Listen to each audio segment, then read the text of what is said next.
Dentro da experiência da gente, e a gente está fazendo agora em março 20 anos, que a gente atua, então a gente vê alguns procedimentos os quais são meio controversos.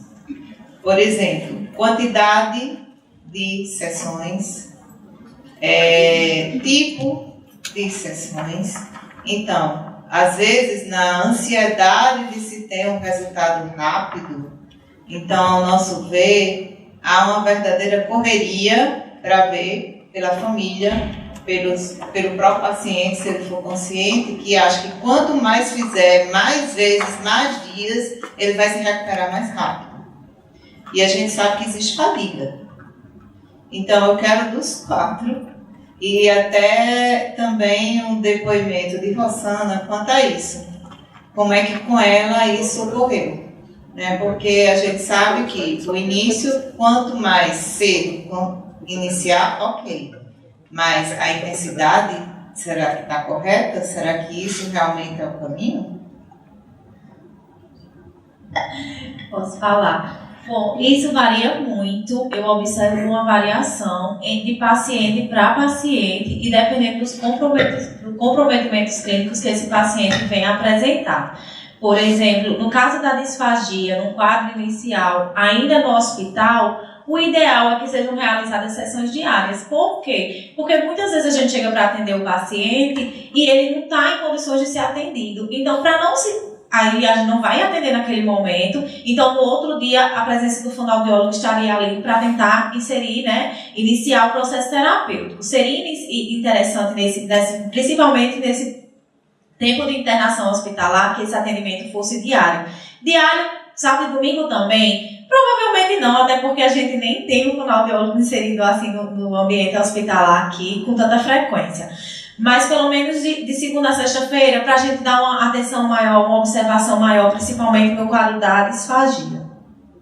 Quando o paciente já está com um quadro mais estável, em casa, que a gente já iniciou o processo terapêutico, é cabível essa terapia ficar em dias alternados. Porque, como a doutora falou, a gente observa a fadiga muscular nos pacientes, principalmente em pacientes idosos, que têm uma tensão muscular muito baixa. Então, eles reclamam de dor durante os exercícios, alguns reclamam de desconforto e todos os dias, às vezes, se torna muito estressante para o paciente. Por isso que eu digo assim, vamos observar de paciente para paciente. Muitas vezes, pacientes jovens, com paralisias faciais, eles querem quanto mais melhor, porque eles querem uma evolução muito rápida, né? Então, uma vez eu encontrei uma senhora que nem estava atendendo ela estava atendendo a nora dela. Ela disse, quando eu tive paralisia facial, eu fazia de domingo a domingo, 3 vezes por dia.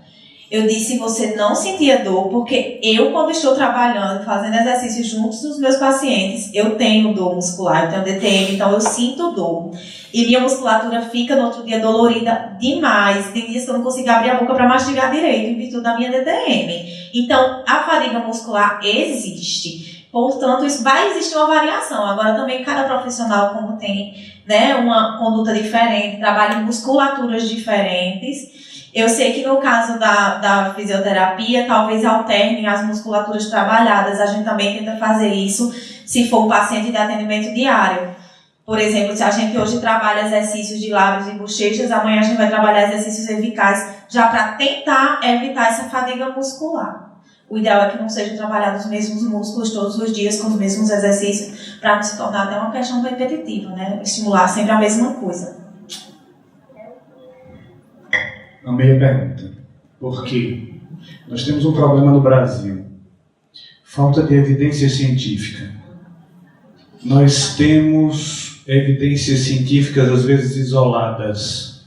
O terapeuta ocupacional tem sua evidência, o fisioterapeuta tem sua evidência, e nós temos muita falta de evidência multi e interdisciplinar. No Rio Grande do Norte, nós temos uma deficiência um pouco maior. Nós, às vezes, atendemos o mesmo paciente, mas nós não interagimos.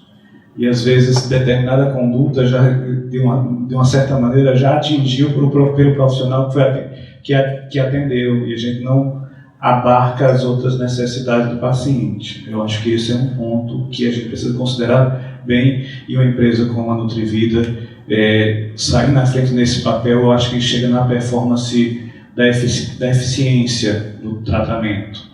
É uma coisa a se pensar e realmente o retorno, quando você se ladeia das evidências, eu acho que chega mais rápido. O outro fato que nós temos no que tange a isso é sentir como o paciente se comporta.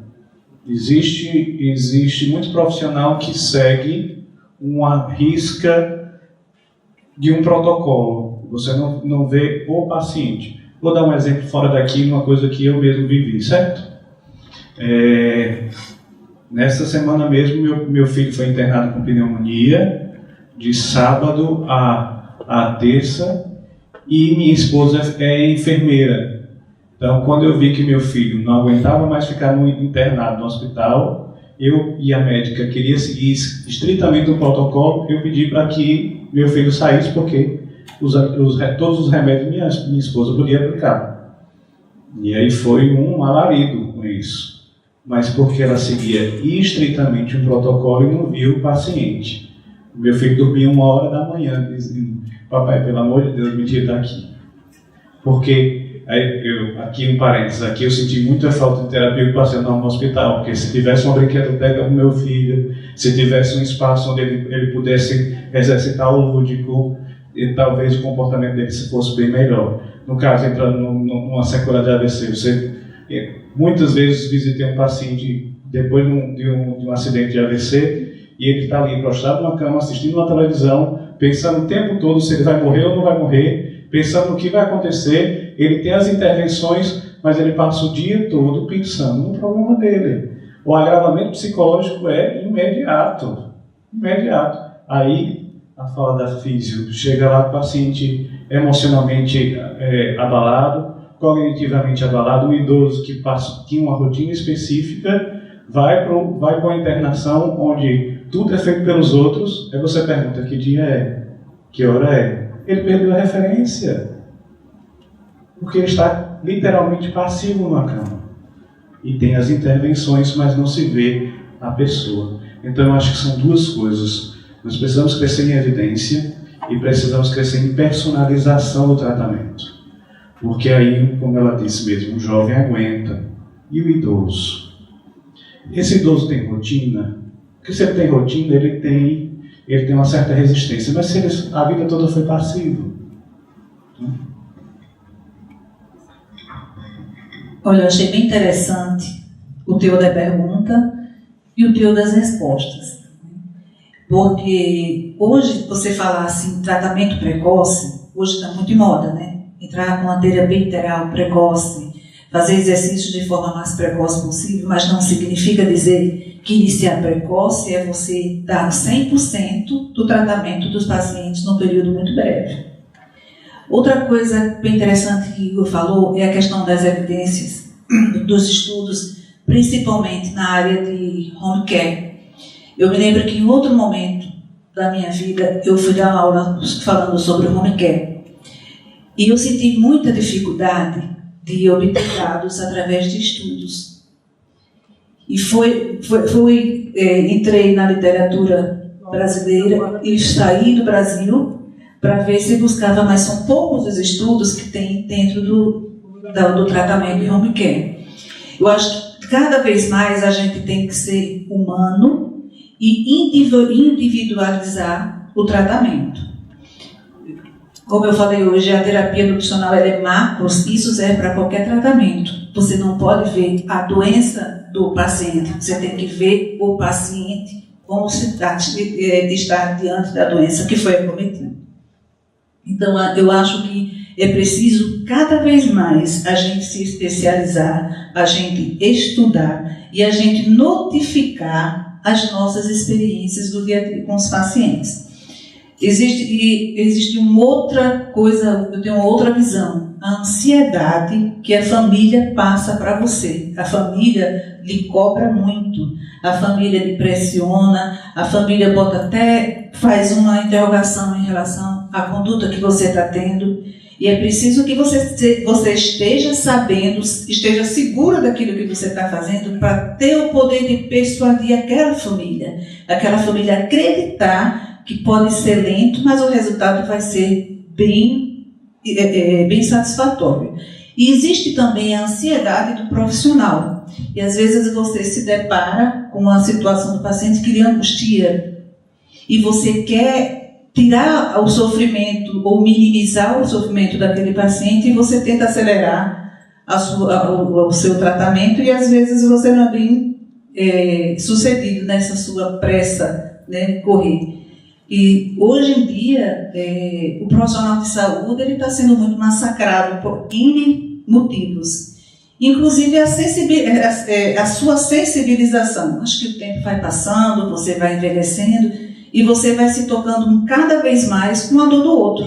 Eu acho que é maturidade profissional, eu acho que é você abrir o seu coração e se colocar diante, no lugar do seu paciente. E você fica naquela angústia e às vezes você quer disparar no seu tratamento. Mas aí é preciso você ter segurança e conhecimento. O protocolo é muito bom, mas ele não é padrão para ser seguido em todos os momentos. Às vezes é preciso você fugir um pouco do protocolo, né? É preciso você olhar o paciente. Às vezes ele não está no momento de seguir o protocolo 100% que a instituição elaborou, que o hospital, que você como profissional tem como conduta. Eu acho que são essas coisas que a gente precisa estar bem atento. Primeiramente, queria parabenizar pela pergunta, bastante interessante, e pela resposta dos colegas. Eu vou apenas complementar, já muita coisa é bom falar por último por causa disso. Em relação à questão da intensidade, né, dessa precocidade, dessa intensidade toda que muitas vezes nos é questionada, eu penso o seguinte, que nos primeiros slides da minha apresentação eu falei que um dos fatores de risco era nível de renda e educação, né? Então, a gente está aqui aumentando nosso nível educacional e tudo, isso tem que ser contínuo. A gente tem que engajar o paciente, a gente tem que engajar a família no tratamento. Então, não é pensar que, porque o fisioterapeuta está lá, que ele top e não sei o que, tem intervenção, eu vou colocar um monte de profissional lá fazendo e tudo mais, e ele só faz naquele momento que o fisioterapeuta está lá com ele, ou o profissional está com ele, saiu, ele esquece de tudo e fazer qualquer outra coisa. E cadê a sua responsabilidade sobre a saúde? Então, todos os profissionais, eles têm que engajar a família, engajar o paciente para cada vez mais isso ser intensivo no momento e depois essa intensidade diminuindo, porque vai mostrando que o paciente, que a família vai estar entendendo aquela responsabilidade, está entendendo que vai manejar com isso aí por um longo tempo, entendeu? Então, assim, eu vejo a questão da intensidade, que muitas vezes ela é necessária num primeiro momento e às vezes nem é possível, mas num segundo momento essa intensidade ela tem que ir realmente reduzindo, porque é a hora que a família, é a hora que o paciente vai se engajando e vai fazendo também. Muitas vezes, porque eu tenho uma avó internada e eu vejo que constantemente ela é submetida a uma série de terapias. E às vezes eu fico pensando... no caso dela, ela não participa muito, mas num paciente mais jovem, qual a participação dele? Né? Então, será que o ideal é a gente oferecer várias terapias, mas ele não fazer nada fora do momento que a gente está lá? Né? Ou interessante ele ter umas terapias em dias alternados, o menor número de terapias, o menor número de sessão, mas ter a certeza de que ele está fazendo em casa, ter a certeza que ele está fazendo também o tratamento na hora que ele se sente melhor, né? Ele está sendo engajado, ele está entendendo, ele está compreendendo, ele está sabendo por que ele está fazendo, para que ele está fazendo. Eu imagino que é por esse lado também, que a gente tem que pensar.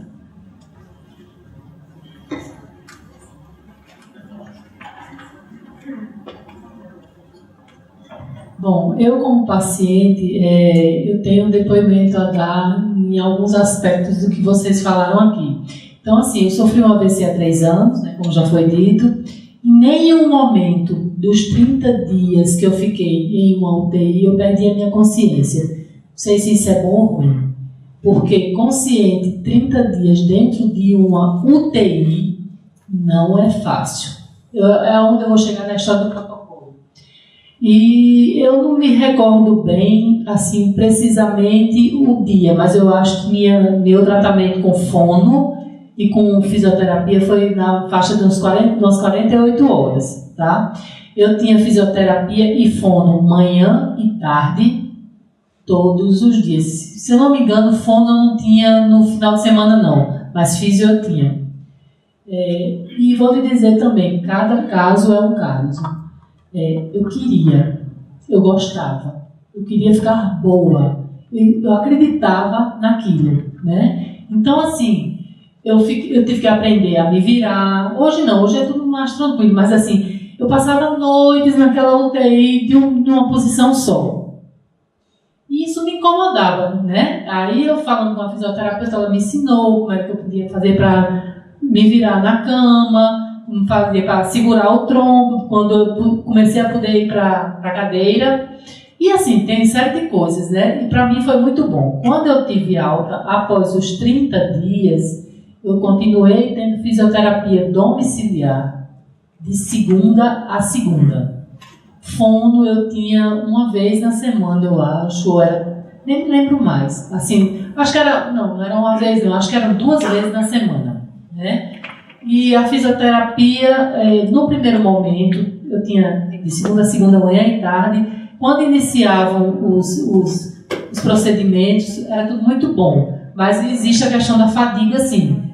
Quase que ao término da sessão matutina, ao término da sessão vespertina, eu já estava apresentando essa fadiga, né?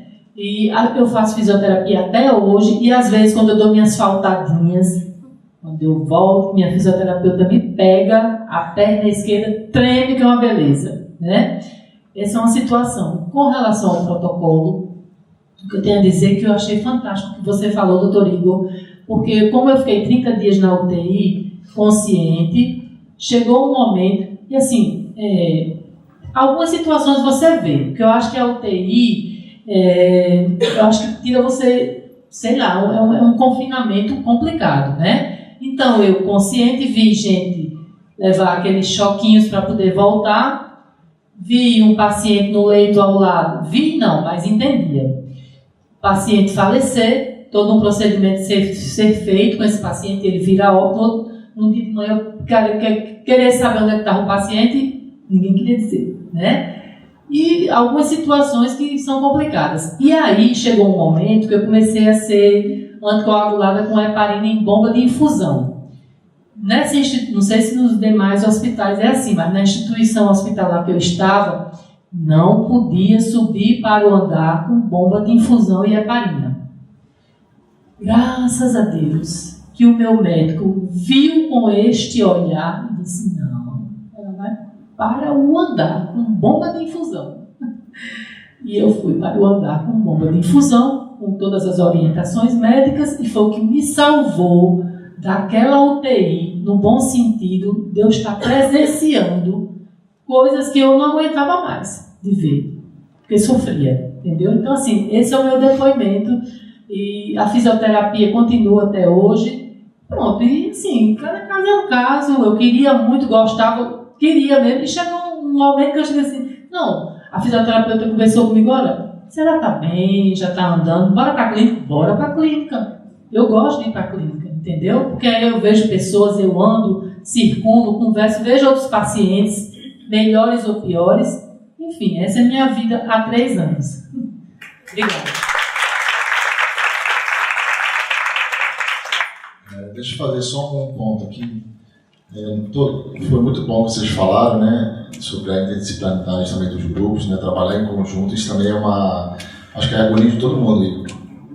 Você vê um paciente sendo tratado individualmente, e às vezes até com a receita de bolo, ele sabe das técnicas, né?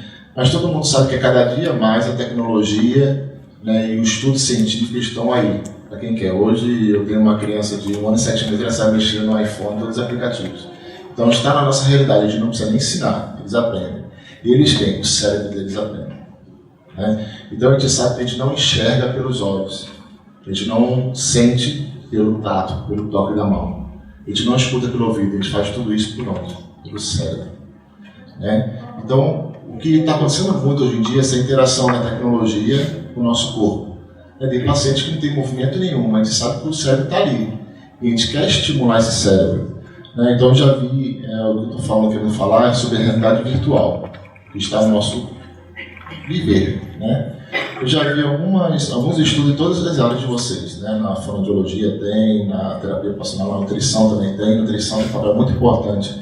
Por isso que a gente fez questão de convidar para o evento, pela obesidade infantil, né, que está muito alta, pela questão da alimentação não saudável, que está destruindo muita gente, né? E na fisioterapia também muitos trabalhos sobre isso. Eu queria que vocês falassem um pouquinho em cada área de vocês, como vocês veem a realidade virtual no tratamento específico de vocês. Vou começar por ali agora, Tatiana.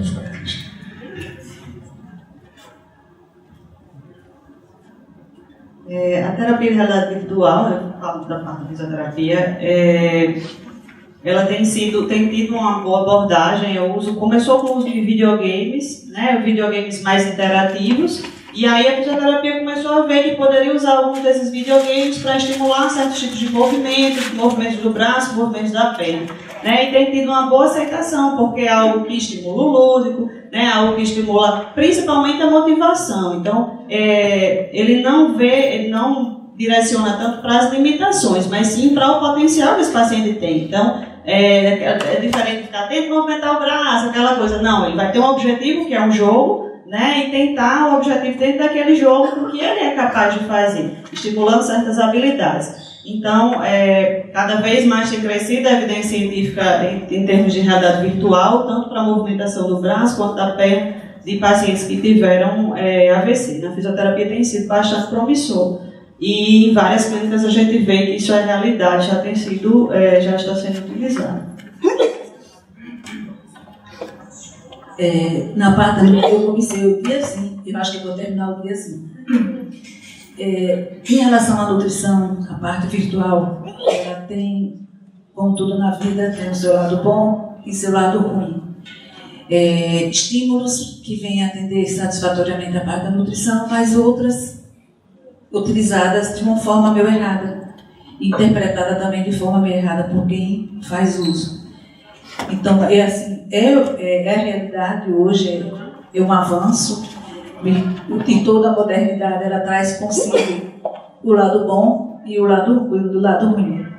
E eu acredito que aí onde precisa haver o monitoramento, né, dos profissionais, dos educadores, dos cuidadores, para que essas informações, esse argumento, essa ferramenta virtual, ela não faça um efeito diferente do que realmente é proposto.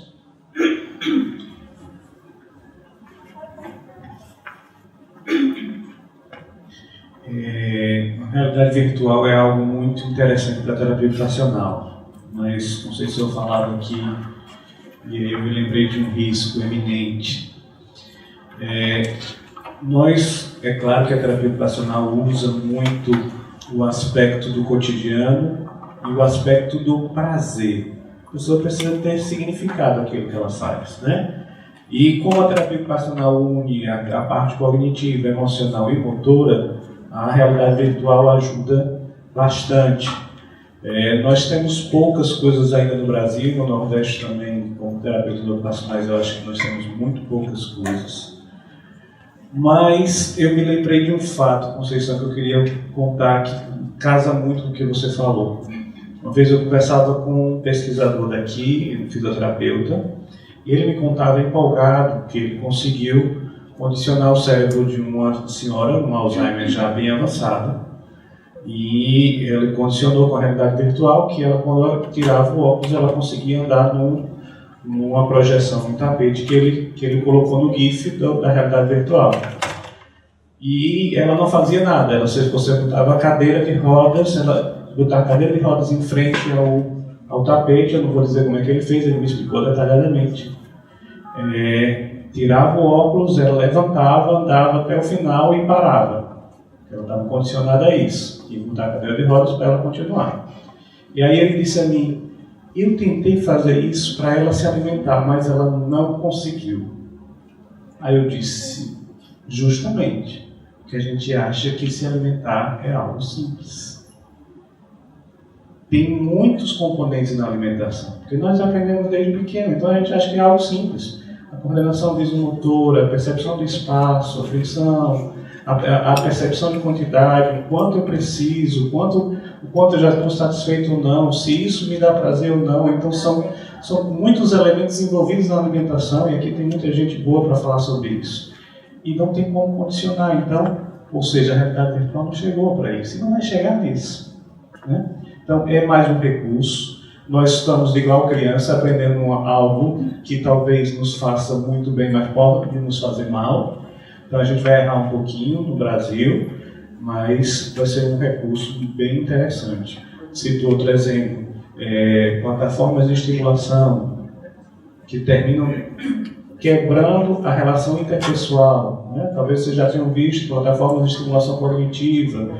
Será que esse estímulo cognitivo ele tem uma eficácia porque você rompe a relação interpessoal? Quantas coisas a gente já aprendeu sem dizer nada aqui, só nas não verbal, né? Então, existe esse risco que vale a pena a gente salientar para a gente ter essa visão de que é um recurso bom, mas nós precisamos aprimorar ainda mais. Eu sigo a linha de pensamento de Igor também, então eu utilizo nas minhas terapias, principalmente em casos de comprometimento de linguagem, eu utilizo jogos, aplicativos que venham estimular, por exemplo, uma síntese silábica, uma leitura, mas isso a gente tem que entender que muitas vezes o que serve para um paciente não vai servir para o outro paciente, então é mais um recurso, é como o Igor falou, e essa é a resposta correta, é mais um recurso, é atrativo, se for uma criança, muitas vezes vai, né, incentiva, estimula, o paciente idoso já não tem tanta intimidade com o uso de tablets, isso já foge um pouco, mas assim, a gente tem aplicativos interessantes, principalmente alguns aplicativos internacionais, eu até conversei um pouquinho com o Igor ali brevemente no intervalo, de aplicativos para comunicação alternativa, onde a gente vai inserindo essa comunicação de forma gradativa. Existe sim aplicativos excelentes, inclusive o aplicativo, o paciente aperta a figurinha, aí o aplicativo fala, quer comer, quero água. E, inclusive, a gente pode personalizar com a voz de quem a gente quiser. Então, assim, não precisa nem ser a voz que já é padronizada do aplicativo. Alguns a gente tem a opção até de personalizar com a voz que a gente gosta de ouvir. Então, assim, tem coisas muito interessantes na área, porém, nem tudo vai servir para todos os pacientes. Então, é mais um recurso. Alguns recursos são mais caros, tem aplicativos que são pagos e eles não são baratos, principalmente os de comunicação alternativa. E alguns jogos que a gente pode estar usando, palavras cruzadas, jogos de síntese silábicas, até infantis, que tem nos tablets, aplicativos que são interessantes, que a gente pode estar adequando para os nossos pacientes de linguagem, né, e comprometimentos de fala. Mas, assim, eu considero como realmente só mais um recurso. E tem que saber dosar, tem que saber utilizar e saber que isso não serve para todos os pacientes, né? Só mais uma pergunta.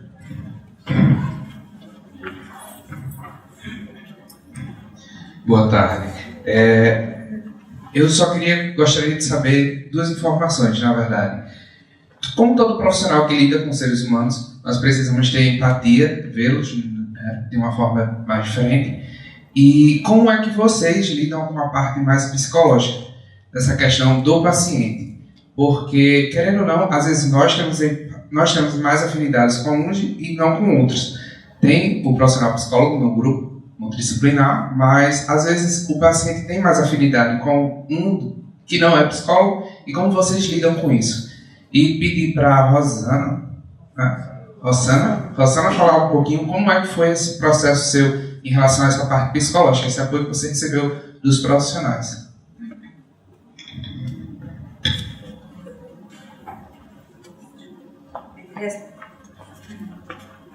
Respondendo a questão da empatia do profissional paciente, né?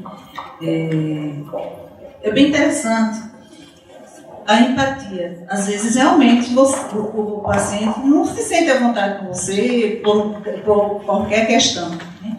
E a gente tenta descobrir e ver se chega, né? Se a gente quebra essa barreira, eu acho que é função de todo profissional quebrar a barreira e chegar até o profissional.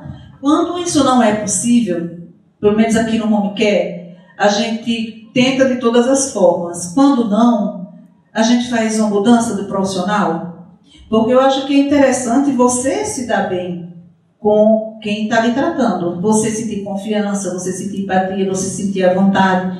E quando isso não existe aqui, né? Aqui a gente, já aconteceu comigo e que eu pedi para a colega me substituir, porque não houve uma empatia do paciente comigo. No hospital isso não existe. Vai ter que aceitar, né? Até porque assim, no hospital é uma coisa mais... Você não entra na privacidade da família, né?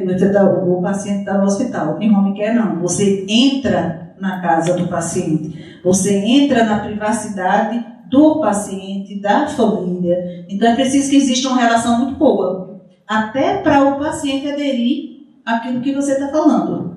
Eu acho que isso é importante.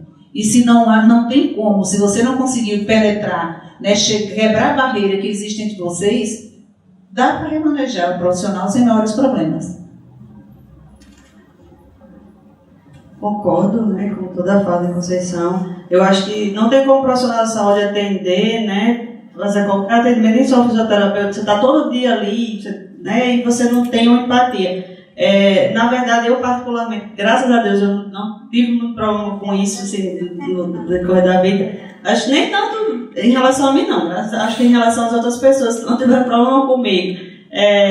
O mérito delas, mais do que o meu. Mas eu acho que quando a gente faz aquilo que a gente gosta, a gente vai meio que buscando alternativas até a gente conseguir aquele objetivo. Eu vejo por essa forma. Eu lembro que há um tempo atrás eu frequentava um asilo de idosos e tinha idosos tinha uma idosa que sempre gritava comigo quando eu chegava, às vezes até me batia. Eu achava engraçado. Então, assim, e tinha gente que olhava para mim e disse, como é que pode, como é que você sabe, então... Mas eu não via por esse lado. Então, eu acho que quando a gente está ali, a gente está disposto, a gente já está esperando, muitas vezes uma resposta negativa e tudo, a gente vai mais aberto e a gente vai mais à vontade e a empatia flui. Né? Eu penso mais nesse sentido. Como é teu nome? Adriano. Adriel. Eu gosto muito da definição da empatia, que é pensar como o outro pensa. Pensar e perceber como é que ele funciona. Acho que um profissional de saúde, quando chega no paciente novo, ele precisa começar a fazer essa leitura não verbal. Né? Como é que o paciente funciona? Falar muito bem, quando funciona na sua intimidade, na sua casa. Eu acho que quando a gente chega na casa do paciente, no home care, atendimento domiciliar, você está entrando de uma forma até, muitas vezes a gente sente até uma forma um tanto que eles não querem tanto, que a gente chegue, mas que veja a realidade e tudo mais. E a gente precisa ter primeiro esse olhar. Eu me lembrei de outro fato, eu acho que eu vou ser o contador de história dessa mesa, né? Mas eu atendi um paciente com Alzheimer, acho que com 92 anos, e eu cheguei na fase da agressividade. Então, toda a vida ele era muito agressivo. Terminava a terapia, no primeiro mês eu disse, meu Deus, acho que eu não vou continuar mais atendendo esse homem, não. Aí no segundo mês ele já terminando a terapia, ele já aceitava mais. Quando ele começou a evoluir, ele já começava a esperar pela terapia. Hoje tem. Ele começava a esperar e a coisa mais alegre para ele era quando tinha o dia da terapia ocupacional. E eu nunca me esqueço do dia que ele chegou para mim e disse assim, amanhã você vem? E eu terminei mentindo para ele, disse vou. Mas menti e disse a verdade, porque no dia seguinte ele faleceu. Ele infartou, teve um infarto fulminante, e a família, a primeira pessoa que ligou foi para o profissional que ele mais gosta, foi para mim. Então eles ligaram para mim e eu disse, eu não tenho muito o que fazer, porque quem tem que dar o laudo é o médico, mas eu vou ficar aí com vocês. Né? E aí depois chegou a médica e tudo mais. Tá? Eu acho que a gente precisa ter essa visão do outro. E aí eu nunca tive grandes problemas, não. Já tive situações onde eu precisei dizer, você quer continuar? Você quer ir para outro profissional? A gente encaminha com a maior tranquilidade do mundo. Porque aí quando você percebe que a coisa tem uma certa resistência, você precisa também ter a flexibilidade de dizer, realmente agora eu preciso de outra pessoa para atender. Eu também concordo com o Igor nessa questão da resistência, né, e de entender o outro, porque muitas vezes acontece não só do paciente ter resistência, mas a família também preferir o trabalho de um outro profissional. Isso no home care é até comum, porque a gente nem sempre vai ser o mesmo terapeuta toda semana. Às vezes a gente, por algum motivo, precisa mudar de rota e naquela outra semana vai uma outra terapeuta, a família simpatiza mais com o trabalho dela. E a gente tenta dizer, não é porque a gente faz diferente, que o outro é melhor ou superior. Não é isso, mas é porque simpatizou com o trabalho do outro, acha que é diferente. Então acaba querendo, assim, a gente tem como o Conceição disse aqui no caso, a gente faz um remanejamento de profissional. Eu acho que isso é bom para ambos os lados. Né? Tanto a família, que vai estar se sentindo mais confortável no seu ambiente, porque aquela casa é delas, né? E para o profissional também, porque ninguém gosta de entrar na casa de um paciente que ali você não é bem-vindo. Então é bom para ambos os lados. Né? E em relação eu tive uma mudança, ainda na época que eu trabalhava em clínica, que eu tinha uma paciente com autismo, que ela teve uma boa evolução durante um período, ela era criança, só que ela era uma paciente muito difícil, ela era muito resistente à terapia, ela era agressiva muitas vezes. Então, assim, ela passou... Eu sempre atendia ela muitas vezes junto com a psicóloga, porque ela não tinha um rendimento bom no tempo de terapia. E terminou que a gente atendeu ela, assim, uns 8, 9 meses, e a paciente teve várias evoluções nesse período. Porém, a gente observou que todas aquelas evoluções estagnaram. Então, assim, se tornou repetitivo para ela, cansativo, e a gente não conseguia mais progredir, porque ela já brincava, ela já chegava a dar um tapa na cara. Então, assim, a gente vamos tentar mudança de profissional para ver se reage diferente. Então, foi uma coisa que nós chegamos para os pais e dissemos, olha, agora a gente não está mais conseguindo evoluir, o rendimento que a gente tinha antes com ela em terapia, a gente não tem mais. Então, talvez seja a hora de mudar de profissional para um novo olhar, uma nova maneira de trabalhar, uma cara nova, talvez ela venha evoluir outras habilidades que a gente ainda não conseguiu evoluir até aqui. E foi super válido para o paciente. Não é que o tempo que a gente ficou foi perdido, mas chegou uma hora que ela precisava de uma carinha nova, até porque para uma criança terapia semanalmente é super cansativo, mesmo que seja uma terapia lúdica, com muita brincadeira, mas chegou uma hora que para ela aquilo perdeu a graça. Então, uma mudança de terapeuta foi algo bom para ela. Então, a questão da empatia ela é válida, ela tem que ser considerada, assim como eu coloquei no slide, a questão do acolhimento ao paciente e a colaboração do paciente, porque se a gente não tem isso, a gente não vai ter evolução. Adriel, você me perguntou sobre a psicologia, não foi? Bom, então assim, eu vou ser bem sincera. Eu sempre fui muito cética em relação a procurar um profissional de psicologia. Isso lá no passado, antes do AVC. Eu sempre achei que eu podia resolver todas as minhas broncas, né? E aí veio o AVC. Então, assim, o profissional de psicologia, pelo menos na unidade hospitalar em que eu me encontrava, também não sei se pelo fato de ser uma pessoa que não sei nem, assim, não estava com grandes problemas, olha só. Tá entendendo? Assim, não estava complicada. Não estava, sinceramente. Então, assim, o psicólogo passava, me perguntava se eu estava bem, se eu queria conversar. E eu não queria conversar. Não queria porque eu achava que não tinha o que conversar. Não é porque não quero conversar com você. Não acho que vai ser relevante. Só que vou chegar lá. É muito difícil você ter uma vida ativa, trabalhando 18 anos numa empresa e, pumba, vem um passinho e para, né? E aí você vai, tem a fase de aceitação, de negação e tudo. Assim, olha, passar na Antônio Basílio era complicado para mim. E eu tentando resolver isso só, né? As saudades das pessoas, do meu jaleco, das minhas canetas, do meu crachá, tudo isso era motivo para me deixar assim muito triste, dias mais, dias menos. Mas só que se passaram já 3 anos, ou seja, o que não tem remédio, remediado está, Vamos tocar a vida? Vamos. E aí eu me deparei com a vontade de procurar um profissional de psicologia. Já peguei a guia, já autorizei, e a próxima semana, segunda-feira, eu vou escolher quem é que eu vou querer que me atenda dentro dos meus horários, dentro das minhas flexibilidades. E aí, depois, se a gente se encontrar, eu lhe conto. Tá certo? Mas eu me rendi.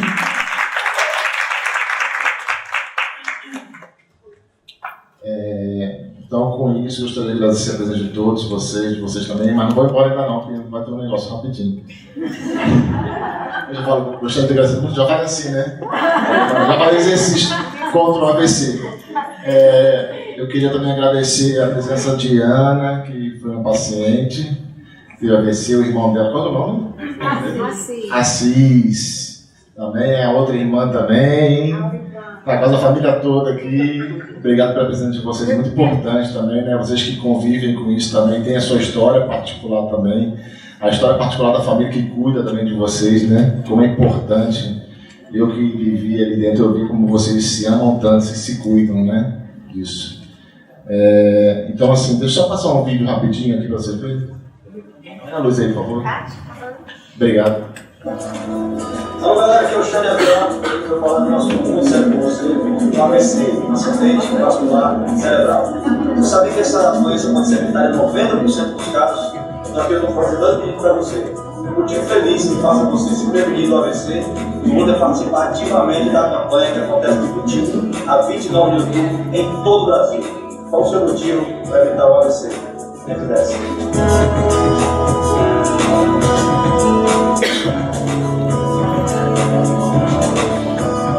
Então, como ele só está reforçando o que a gente ouviu hoje, né? 90% dos casos poderiam ser evitados com as comunicações e informações corretas, certo? Então, eu queria fazer só um convite para vocês para amanhã.